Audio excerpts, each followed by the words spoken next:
Македонија ќе може да го потпише договорот Роаминг како дома, откако ќе ги исполни трите директиви од Европската комисија, кои треба да се имплементираат во нашето законодавство.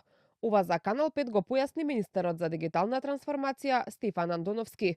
Повеста дека Црна Гора и Албанија за неполна година ќе стартуваат со бесплатен роаминг во земјите од Европската унија. За да се пристапи кон таа зона, треба да се исполнат три директиви на Европската унија да се имплементираат во нашето законодавство. До сега од Европската комисија нема информација за распоред кога се планира потпишување, ниту пак дека државите би потпишале во пакет или секоја поединечно, што значи дека официјална информација за потпишување е најавена за 2026 година, но нема прецизна информација кој би потпишал. Независни се државите една од друга, што значи дека која како ќе го исполнува условот со дозвола од Европската комисија може да ги потпишува овие билатерални договори, секоја за себе.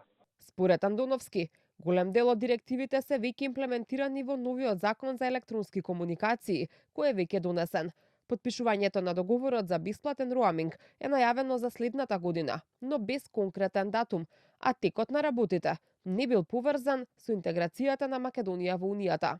Очекувам дека до крајот на годината ќе ги исполниме условите и дека наредната година ќе бидеме подготвени да заедно со земјите од регионот го потпишеме договорот за роаминг како дома, што ќе значи нула дополнителни трошоци за македонските граѓани корисници на телеком операторите кога патуваат во Европската унија, нешто што веќе го имаат во државите од Западен Балкан. Молдавија и Украина немаат отворено поглавје, особено не во насока на овие кои што нас ни се важни поглавја, а ги имаат веќе потпишано од оваа година договорите, веќе кај нив ќе се имплементира роаминг како дома.